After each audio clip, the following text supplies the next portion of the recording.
Hello friends, I am Murli from Simage College and today I am going to discuss about DNS and its role in internet. मैंने आपको कुछ अपने last videos में internet के बारे में बताया है जिसमें एक टर्म था कि भाई डीएनएस का एवोल्यूशन कैसे हुआ, देन डीएनएस के केस में कौन सी मीडिया यूज होती है। फिर मैंने आपको कुछ नेटवर्क के बेसिक कॉन्सेप्ट समझाए और फिर मैंने आपको इंटरनेट डोमेन के बारे में बताया। अब इंटरनेट जो कि डोमेन बेस्ड रन करता है, तो इन सारे डोमेन्स को सर्च करने के लिए जो इम्पोर्टेंट रोल प्ले करने वाला सर्विस है, उस सर्विस का नाम है डीएनएस। हकीकत देखेंगे तो डीएनएस ही है जो इतने बड़े इंटरनेट में जो मिलियंस ऑफ डोमेन्स है उन्हें हमारे पास लाकर हमारे ब्राउजर पे ओपन करने में इससे हेल्प कर। ठीक है, तो अभी हम समझेंगे कि डीएनएस है क्या और इंटरनेट के केस में इसका क्या इंपॉर्टेंस है, इसका क्या role. First of all, DNS का मतलब डोमेन नेम सिस्टम। चलिए नेक्स्ट साइड पे चलते हैं। अब इस डोमेन नेम सिस्टम का काम क्या होता है? हम यूजर्स जो होते हैं वो किसी भी डोमेन को, किसी भी नेटवर्क को सर्च करते हैं नेम्स, या गूगल पे भी हम किसी चीज की क्वेरी डालते हैं तो उससे रिलेटेड कुछ साइट्स हमें नीचे नजर आ जाते हैं जिसे हम ओपन कर लेते हैं और नेम से आइडेंटिफाई भी करते हैं उसके file. google.com, Myntra.com, Flipkart.com, Siemens.com, anything, कोई भी डोमेन जो है नेम से। बट नेम हम ह्यूमन बींग्स के लिए कंफर्टेबल है। हम मल्टीपल डोमेन नेम याद रख सकते हैं, एटलीस्ट मेन डोमेन नेम तो याद ही रख ही सकते हैं कि गूगल है, मिंत्रा है, फ्लिपकार्ट है, उससे सर्च हो जाता है उसका वेबसाइट। लेकिन जब हम एक्चुअल में इसे अपने ब्राउजर पे डालते हैं तो ये नेम कन्वर्ट हो जाता है आईपी एड्रेस, और रियल क्वेरी जो है वो आईपी एड्रेस के हेल्प से जाती है। तो आखिर कौन है जो हम नेम से सर्च करते हैं और इसे बदल देता है आईपी एड्रेस में? तो वो सर्विस है आपकी डीएनएस। डीएनएस का यही काम ही है कि वो एक आईपी सॉरी डोमेन नेम को आईपी एड्रेस में बदले और साथ में वो आईपी से डोमेन नेम भी फाइंड आउट कर सकता है। अब डीएनएस सर्विस जिस मशीन पे रन करती है उसे हम बोलते हैं डीएनएस सर्वर। डीएनएस स्पेशली एक प्रोटोकॉल, एक सर्विस है जिसका पोर्ट नंबर जो है वो 53 होता है, और जितने भी सर्विस प्रोवाइडर्स हैं वो अपने पास एक डीएनएस सर्वर है। उस डीएनएस सर्वर के हेल्प से हम हमारी जो भी क्वेरी होती है उसे वो रिजॉल्व करके दे। वैसे कुछ ग्लोबल डीएनएस सर्वर्स भी हैं जिनकी नेम मैंने यहाँ पे लिखे हैं। वो global DNS servers like Google की पब्लिक डीएनएस सर्वर है 8.8.8, जो प्राइमरी एड्रेस है इसका। सेकेंडरी एड्रेस है 8.8.4.4।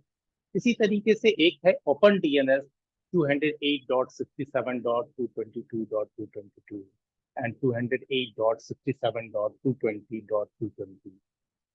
हाँ, क्वाड 9 की है 9.9.9, एंड इसी तरीके से क्लाउड पेयर की है 1.1.1.1। अब ये डीएनएस कुछ यूनिवर्सल डीएनएस कहलाते हैं, कुछ ग्लोबल डीएनएस कहलाते हैं, जो कि मोस्ट ऑफ क्वेरीज को हैंडल कर सकते हैं। ठीक है, अब बात आ रही होगी कि आप हमें डीएनएस के बारे में बता रहे हैं तो क्या ये डीएनएस हमारे पास भी होता है जब हम इंटरनेट यूज कर रहे होते हैं? बिल्कुल होता है, क्योंकि इस जब भी हम इंटरनेट चाहे किसी भी डिवाइस पे रख करें तो हमारी जो एनआईसी की, यानी कि नेटवर्क कार्ड की, लैंड कार्ड, चाहे वो वायर्ड हो या वायरलेस, इन दोनों के केस में एक आईपी एड्रेस मिलता है हमारे मशीन में, और आईपी एड्रेस के साथ साथ और भी इंफॉर्मेशन मिलता है। तो चलिए इसे मैं आपको जस्ट दिखाता हूँ। Sorry.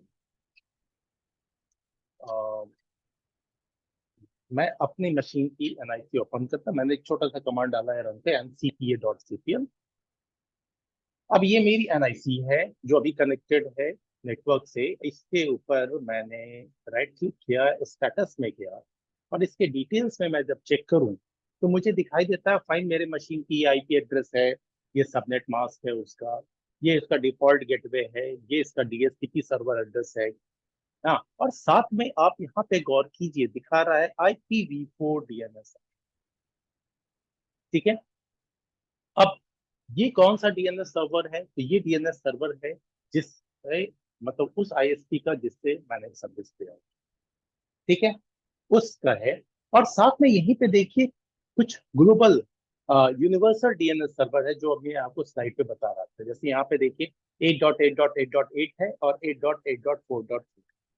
अब इसी को मैं अपने स्लाइड पे अगर आपको दिखाऊं तो आप देखिए public Google public DNS server है यहाँ पे 8.8.8.8 एंड 8.8.4.4। ठीक है। एंड जस्ट यहाँ पे देखें तो इस तरीके से जब मैं इंटरनेट सर्विस यूज कर रहा हूं तो मुझे डीएनएस सर्विस की जरूरत हो रही है। तो हम में से कोई भी इंटरनेट की सर्विस यूज करता है उसे डीएनएस सर्विस की जरूरत पड़ती है। और डीएनएस सर्विस जिस मशीन पे रन करता है उसे हम डीएनएस सर्वर कहते हैं, और डीएनएस सर्वर का आईपी हमारे मशीन में होना चाहिए। इसीलिए आप जब चेक करेंगे आपको ये दिखाई। ठीक है। अब जो है, चलिए अब आ जाते हैं इसके ऊपर। अब डीएनएस ऐसा काम करता है। तो डीएनएस क्या करता, अपने पास एक डेटाबेस है, उस डेटाबेस में वो डिफरेंट डिफरेंट टाइप्स के records, like A record, triple A record, NS record, SOA record, C name, PTR, MX. अब ये बड़े अजीब नाम लग रहे होंगे, बट ये बड़े इंपॉर्टेंट नहीं है। दरअसल में डीएनएस का काम मैंने अभी आपको क्या बताया कि वो नेम को आईपी में बदल देता है और आईपी को नेम में बदल देता है। ठीक है। एंड इसके लिए वो दो तरीके के जोन रखते हैं। पहला जोन फॉरवर्ड लुकअप। अब जब फॉरवर्ड लुकअप जोन को देखेंगे तो ये अपने पास होस्ट रिकॉर्ड रखता है जिसे हम ए या ट्रिपल ए से रिप्रेजेंट करते हैं। इसका काम होता है नेम से आईपी में बदलना। इसका रिकॉर्ड ही इस तरीके का होता है जिसमें आपको दिखाई देगा एक तरफ नेम और दूसरी तरफ आईपी। तो नेम से आईपी में कन्वर्ट करके दे देता है। जस्ट इसका रिवर्स भी हमें करने की जरूरत होती है कि नहीं भैया मुझे आईपी से नेम चाहिए। तो इसके लिए डीएनएस में दूसरा जोन होता है जिसे रिवर्स लुकअप जोन कहते हैं, और इसमें होता है एक पीटीआर रिकॉर्ड यानी पॉइंटर रिकॉर्ड। ठीक है। इसके हेल्प से वो आईपी एड्रेस को डोमेन में रिजॉल्व करके दे। डीएनएस सर्वर एक से ज्यादा हो सकता है। जैसे अभी मैंने जो आपको अपने मशीन का डीएनएस सर्वर के बारे में बताया, तो उसमें क्या देखा आपने कि तीन तीन डीएनएस सर्वर का एड्रेस दिखाई दे। बिल्कुल होने चाहिए। अगर एक से ज्यादा डीएनएस सर्वर्स हैं तो वैसे केस में हमारी क्वेरी और फास्ट रिजॉल्व हो। ठीक है। इसलिए प्राइमरी, सेकेंडरी, लोकल जो मल्टीपल डीएनएस सर्वर का इन्वॉल्व है। फाइन। अब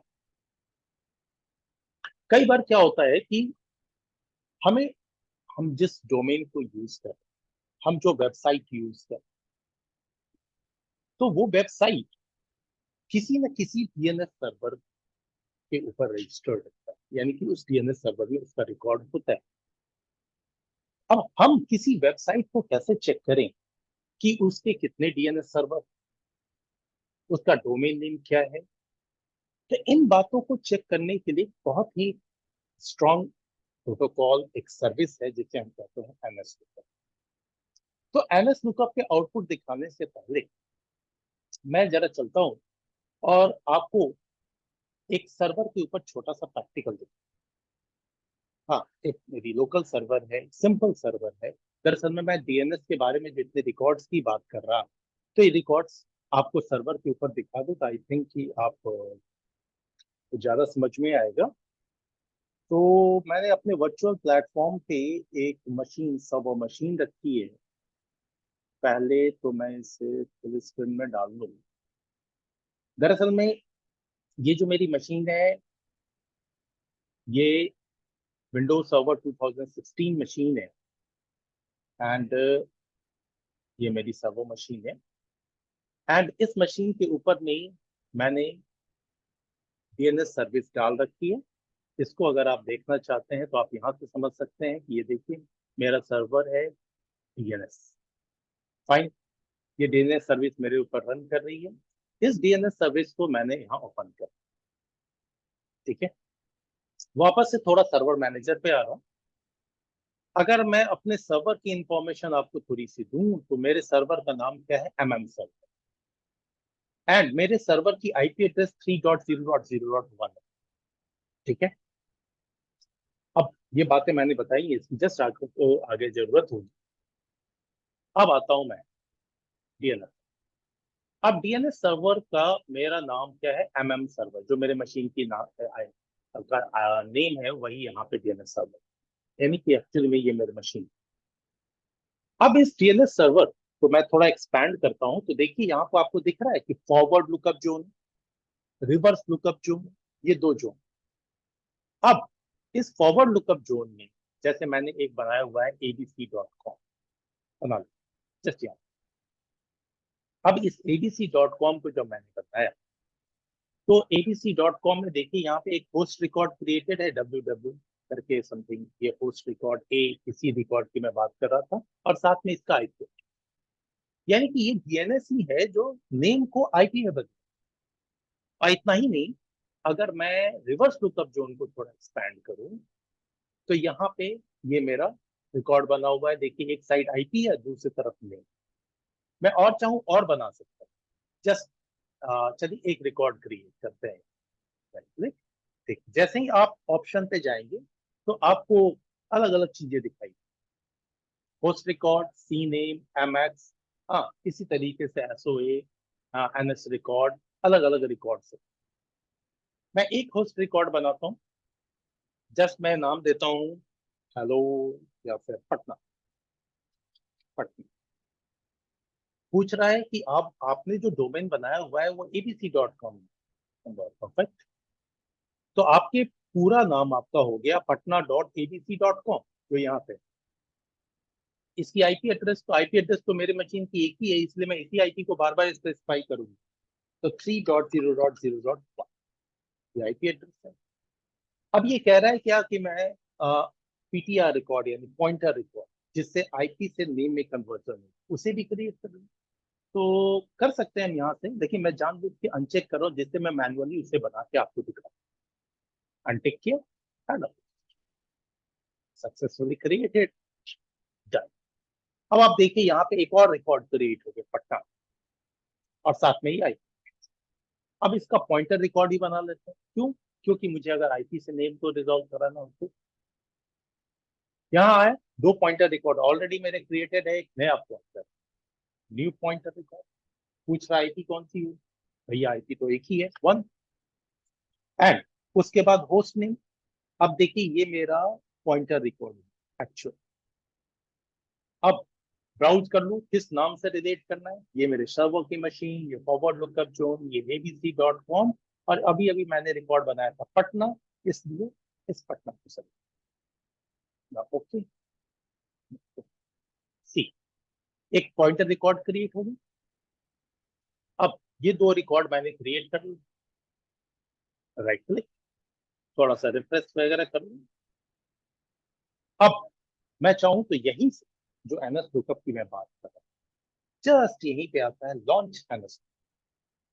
जब मैंने लॉन्च एनएस लुकअप किया तो यहाँ पे आउटपुट दे रहा है hello.abc.com 3.1 सम, ठीक है। इस नाम से भी रिकॉर्ड बना हुआ, अभी पटना बना है वो भी है। चलिए तो इसको थोड़ा कमांड प्रॉम्प्ट से आ गया, कमांड प्रॉम्प्ट पे एनएस,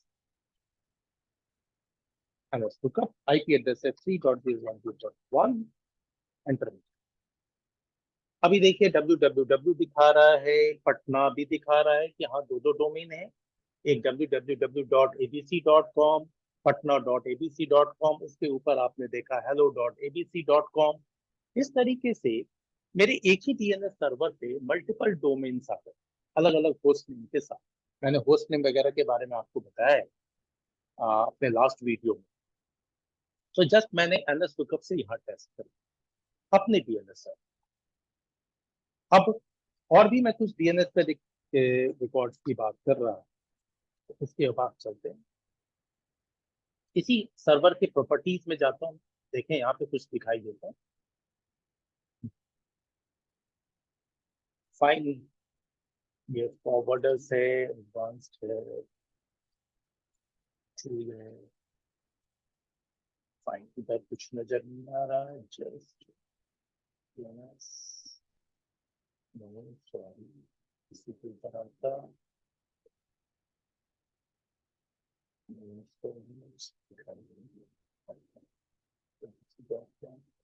इसकी प्रॉपर्टीज में आता है। हाँ फाइन। यहाँ पे देखिए मैं एसओए रिकॉर्ड की बात कर रहा था, स्टार्ट ऑफ अथॉरिटी रिकॉर्ड, वो इधर दिखाई दे। इस तरीके से मेरे डीएनएस में डिफरेंट डिफरेंट रिकॉर्ड्स क्रिएट, और ऐसा ही रिकॉर्ड क्रिएट होता है इंटरनेट के केस में। जो डीएनएस सर्वर आईपी रखते हैं वहां पे वो जितने डिफरेंट डोमेन है जितने हम हिट करते हैं सबके बारे में रिकॉर्ड करते हैं। ठीक है। अब डीएनएस की एक चीज और जो मैं आपको बताना चाह रहा था, वो है आपके डीएनएस का केस। केस का क्या इंपॉर्टेंस है? दरअसल में ये केस ही है। आप देख रहे हैं यहाँ पे क्लियर केस का ऑप्शन है। तो इस डीएनएस में एक केस है जहाँ पे टेम्पररी जितने भी हम डोमेन हिट करते हैं उनके रिकॉर्ड को रखते हैं। ठीक है। तो ये मैंने अपने लाइव सर्वर पे आपको दरअसल में रिकॉर्ड्स दिखाए कि कैसे इंटरनेट में डीएनएस हमारी हेल्प करता है और डीएनएस कैसे डिफरेंट डिफरेंट रिकॉर्ड्स अपने पास है। ठीक है। अब मैं वापस से अपने स्लाइड पे आ जाऊं। तो मुझे अपने वर्चुअल मशीन को थोड़ा मिनिमाइज करना होगा ना। फाइन। अब देखिए जस्ट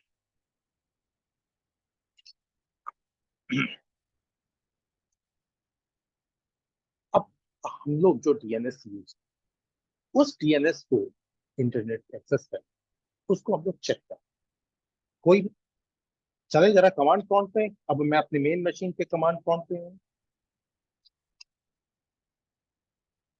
आ गया यहाँ। ये मेरे मशीन की है, इंटरनेट इस पे चलता है। मैं यहाँ पे फाइन।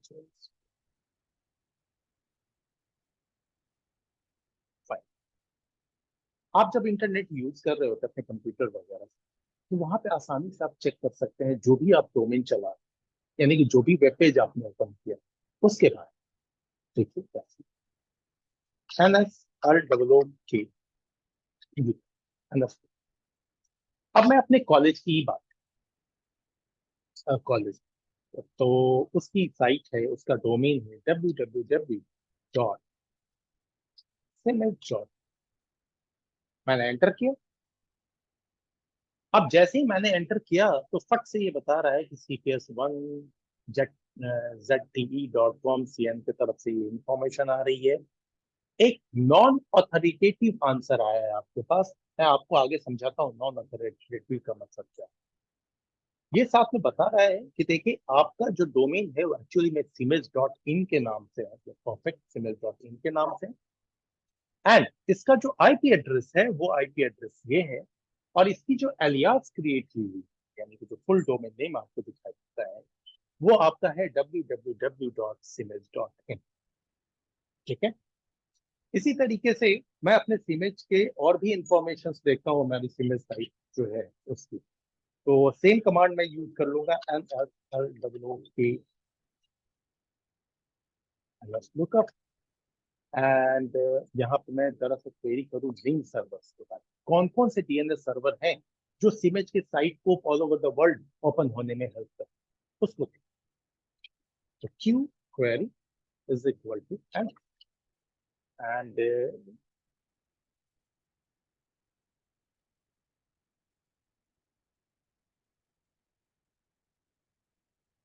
अब देखिए जैसे ही मैंने डाला तो यहाँ पे आ रही है इंफॉर्मेशन फाइन, अगेन ये सेम इंफॉर्मेशन है।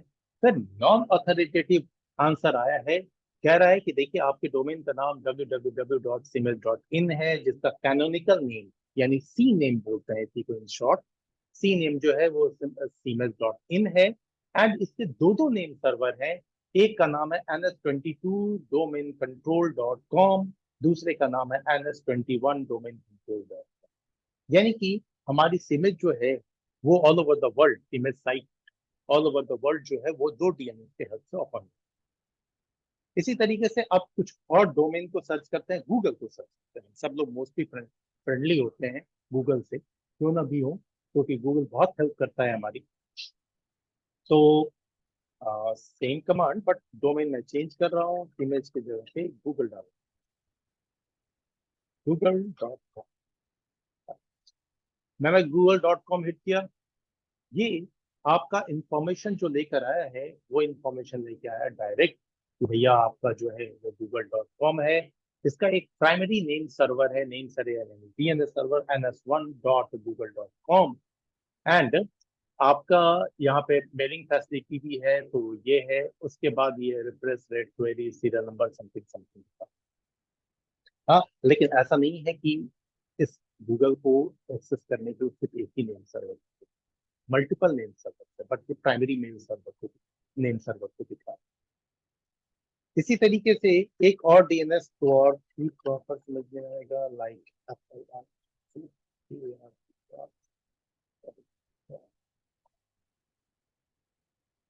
अब फ्लिपकार्ट को मैंने, हम लोग मोस्टली मार्केटिंग करते हैं, इस डोमेन को ओपन कर लो, इस वेब पेज को ओपन कर लो। अब आप देखिए कि flipkart.com में दिखा रहा है कि आपके ये जो है वो नेम सर्वर है, जो कि अलग अलग जोन में भी, लाइक एक नेम सर्वर जो एस डीएनएस है, हाँ एस डीएनएस में फिर आप आ जाइए, यहाँ पे .org है, .com है, .biz है, .net है, अलग। एंड इनके आईपी एड्रेस को भी ये शो कर। इसी तरीके से अब कुछ और भी information, MS lookup is a very strong tool, इसलिए कई कई साइट ही ऐसे बने हुए हैं जो एक्चुअली में एमएस लुकअप प्रोग्राम को यूज करते हैं और यूजर को दिखाते हैं कि भैया मैंने आपको डिफरेंट डोमेन के बारे में इंफॉर्मेशन गैदर करके दी। दरअसल में एमएस लुकअप नाम की एक साइट भी है। जब आप उस साइट पे जाएंगे ना, तो सीधे आपको बोलेगा डोमेन नेम या आईपी एड्रेस डालो, मैं इंफॉर्मेशन दे। आप जो भी डालते हैं उससे रिलेटेड वो सारे क्वेरीज करके, जो अभी हम लोग कमांड लाइन के थ्रू वन बाय वन कर रहे हैं, वो सारे क्वेरीज करके दे। जैसे और भी आप टाइप कर सकते हैं, वैसे मैंने अपने पीपीटी स्लाइड में लिखा हुआ है सारी चीजें। अ, जैसे यहाँ पे हम टाइप दे, एक स्विच होता है type, TY, type is equal to SOA, just start of authority. अब ये आपको पप्पू भी बता देगा सारा कि आपका प्राइमरी डीएनएस सर्वर कौन सा है और बाकी डीएनएस सर्वर कौन सा। तो देखिए अब जो हमारा ये flipkart.com है, उसके प्राइमरी डीएनएस सर्वर कोई और ही, ठीक है। अब इसका जो मेल सर्विस रन करता है वो एड्रेस कुछ और, यानी कि जो डोमेन हमारा रजिस्टर्ड होता है, हम चाहते हैं कि साथ में मेल फैसिलिटी भी मिल जाए। जैसे हमारे सिमेज में भी मेल फैसिलिटी है, तो ऑब्वियस सी बात है मेल सर्वर उसका अलग हो। हाँ वैसे हम मेल एक्सचेंजर बोलते हैं उसको। अगर इसके बारे में इंफॉर्मेशन देखनी हो तो जस्ट आप यहाँ पे SOA की जगह पे MX टाइप करते हैं, MX, तो आपको ये इंफॉर्मेशन दे देगा कि हाँ मेल एक्सचेंजर इसका प्रेजेंट है फ्लिपकार्ट का, ठीक है। तो ओवरऑल मैं आपको ये बताना चाह रहा था कि डीएनएस के पास, हमारे डीएनएस के पास में ही डिफरेंट रिकॉर्ड्स होते हैं, और हम जब भी कोई इंटरनेट नेट पे डोमेन हिट करते हैं, तो वैसे केस में हमारा रिक्वेस्ट जो है वो डीएनएस के पास जाता है, और डीएनएस हमारे क्वेरी को रिजॉल्व करता है, उसे आईपी एड्रेस में कन्वर्ट करता है, एंड देन उस आईपी एड्रेस की हेल्प से एक स्पेसिफिक सर्वर हिट होती है और हमारे कंप्यूटर के ऊपर में एक वेब पेज ओपन, ठीक है। जस्ट तो ये हमारा था। अब जरा नेक्स्ट, कि डीएनएस के पास हमारा कोई भी क्वेरी जाता है, वो रिजॉल्व करता है, हमारे पास पेज ओपन। तो क्या आईएसपी के पास जो डीएनएस, जो जिसका सर्विस है, कोई भी आपकी आईएसपी अलग हो सकती है, मेरी अलग हो सकती है, तो आईएसपी के पास भी डीएनएस होना, तो क्या वही डीएनएस हमें सारे साइट्स के बारे में बता देता है? नहीं, ये कोई जरूरी नहीं है कि आईएसपी का डीएनएस ही सारे साइट्स के बारे में बता। दरअसल में आईएसपी का डीएनएस करता है कि हम जब भी किसी साइट के लिए उसे हिट करते हैं ना, तो हिट करने के बाद वो क्वेरी आईएसपी के पास जाती है, और जाने के बाद आईएसपी के डीएनएस में वो सर्च होती है और डीएनएस में भी खासकर डीएनएस केस में सर्च होती है। तो अगर प्रीवियसली हमने उस साइट को हिट कर रखा, तो अगली बार जब हम हिट करते हैं ना, तो हमारे आईएसपी के डीएनएस के केस में वो क्वेरी ऑलरेडी रिजॉल्व होके पड़ी होती, तो वहां से हमें क्विक रिप्लाई मिल जाए और फट से साइट ओपन हो जाए। लेकिन ऐसा हर बार नहीं, ठीक है। कई बार दूसरे डीएनएस से सर्च करना। इसी बात को हम समझ रहे हैं कि डीएनएस आखिर रिकॉर्ड कैसे फाइंड कर सकता है और कैसे हमारे कंप्यूटर पे साइट ओपन। अभी आप जब आउटपुट देख रहे थे एनएस लुकअप का, तो वहां पे एक टर्म आया था नॉन अथॉरिटेटिव। तो होता क्या है कि जब भी आप एनएस लुकअप चलाएं और आपको नॉन अथॉरिटेटिव मिल रहा है लिखा हो, तो इसका मतलब समझ जाइए कि ये जो रिस्पॉन्स आया है, ये जो आउटपुट आया है, ये हमारे लोकल डीएनएस यानी आईएसपी के डीएनएस की तरफ से। आईएसपी ने उस रिकॉर्ड को कभी ना कभी पहले हिट फाइंड आउट किया था और उसको अपने केस में मेमोराइज करके रखा है, तभी वो इंफॉर्मेशन है। इस तरह के क्वेरी को हम कहते हैं इटरेटिव क्वेरी, जिसमें एक सिंगल डीएनएस से ही हमारा काम हो जाता है, यानी आईएसपी के डीएनएस से ही हमारा काम हो जाता है। लेकिन कई बार आ, ये क्वेरी जो है वो दूसरे डीएनएस पे जाती है। हो सकता है कि हमारे आईएसपी के डीएनएस के केस में ऐसा कोई रिकॉर्ड कभी फेच ही नहीं हुआ, तो रिकॉर्ड है ही नहीं, ऐसी वेबसाइट कभी खुली नहीं। तो वैसे केस में वो क्या करता, दूसरे डीएनएस को हिट करता, यानी कि सेम क्वेरी जो है वो आगे के डीएनएस पे फॉरवर्ड। और जब वो आगे के डीएनएस पे फॉरवर्ड हुई, तो जो अगला डीएनएस है, मे बी वो भी क्वेरी नहीं रिजॉल्व कर पाए, तो उसके आगे के डीएनएस पे जाए। जब फाइनली क्वेरी रिजॉल्व हो जाती है, तो वो क्वेरी का रिप्लाई जो है वो आ जाता है हमारे डीएनएस के केस में, यानी आईएसपी के डीएनएस के केस में, और फिर वहां से हमें रिप्लाई। ठीक है। इस तरह की क्वेरी को हम लोग बोलते हैं ऑथेंटिकेटिव क्वेरी या रिकर्सिव क्वेरी। रिकर्सिव का मतलब भी वैसे होता है जो बार बार प्रोसेस हो। फाइन। तो इस तरीके से हमने देखा कि डीएनएस रिकॉर्ड्स को फाइंड करके हमें देता है। अब आप बखूबी इस बात को समझ रहे होंगे कि ये डीएनएस ही है जो सारे रोल प्ले करता है। हम यूजर्स तो सिर्फ वेबसाइट हिट कर, वेबसाइट को ढूंढना, वेबसाइट के बारे में इंफॉर्मेशन रखना, ये सारा काम जो है वो डीएनएस का। हम आप अगर कोई वेबसाइट रन करा रहे हैं या होस्ट कराए हैं या होस्ट कराए इन फ्यूचर, तो आपके पास भी कुछ टूल है जिसके हेल्प से आप अपने ही डोमेन को, अपने वेबसाइट को टेस्ट कर सकते हैं कि मेरे डोमेन के लिए कौन कौन से डीएनएस सर्वर, कौन कौन से डीएनएस सर्वर हैं जो क्वेरी रिजॉल्व करके दे। फाइन। तो ये तो बात की डीएनएस की इंपॉर्टेंस की। So DNS plays a very vital and important role in internet site, in the world of internet. ठीक है। हम लास्ट, अब यहाँ पे बात आती है कि जब भी हम कोई डोमेन नेम डालते हैं, डोमेन नेम में एक टर्म आता है यूआर, यूनिफॉर्म रिसोर्स लोकेटर। तो यूनिफॉर्म रिसोर्स लोकेटर में जो हम एड्रेस डालते हैं, वो एड्रेस हमारा HTTP या HTTPS से स्टार्ट होता है। ठीक है, जैसे यहाँ पे एक एग्जांपल है। उसके बाद कोलन डबल स्लैश, अगर सब डोमेन है, मैंने ये बात पहले भी आपको समझाई है पूरा कि क्या होता है डोमेन नेम। तो सब डोमेन है तो सब डोमेन का नाम, फिर मेन डोमेन का नाम, फिर वो किस जोन में है, एंड उसके बाद अगर उस साइट के किसी स्पेसिफिक कंटेंट पे जाना है तो उस कंटेंट का पाथ। ये पूरा का पूरा कॉम्बिनेशन जो है वो यूआरएल कहलाता है। और इसी यूआरएल के हेल्प से हम किसी वेबसाइट या वेबसाइट के किसी स्पेसिफिक कंटेंट तक पहुंच जाते। लेकिन यूआरएल भी काम कैसे करता, तो डीएनएस के हेल्प से। ठीक है। अब हमने डीएनएस को यहां तक समझ लिया है। मैं अपने नेक्स्ट वीडियो में आपको समझाऊंगा डोमेन रजिस्ट्री कर, कि डोमेन हम रजिस्टर्ड करते कैसे हैं और उसमें क्या क्या चीजें होती हैं। सो कंटिन्यू आप वॉच करते रहिए मेरे वीडियो को। मैं आपको इंटरनेट से रिलेटेड ऐसे ऐसे डिफरेंट इंफॉर्मेशन देता रहूंगा। आपको बिल्कुल क्रिस्टल क्लियर हो जाएगा कॉन्सेप्ट की आपके लिए इंटरनेट को। So as I always say, please see my video carefully. थोड़ा पेशेंस रख के देखें एंड अच्छा लगे तो इसमें जो मैं छोटे छोटे प्रैक्टिकल्स बताता हूँ उसे जरूर इम्प्लीमेंट करें एंड लाइक करें, अपने फ्रेंड्स को शेयर करें एंड अगर कुछ क्वेश्चंस होते हैं क्वेश्चन लिखिए, बुलेट पॉइंट्स कीजिए और ओवरऑल मेरे प्रीवियस वीडियो को भी देखिए, तो अगर आप सीरीज में वीडियो देखेंगे तो आपको बेटर समझ। Thank you. Thank you.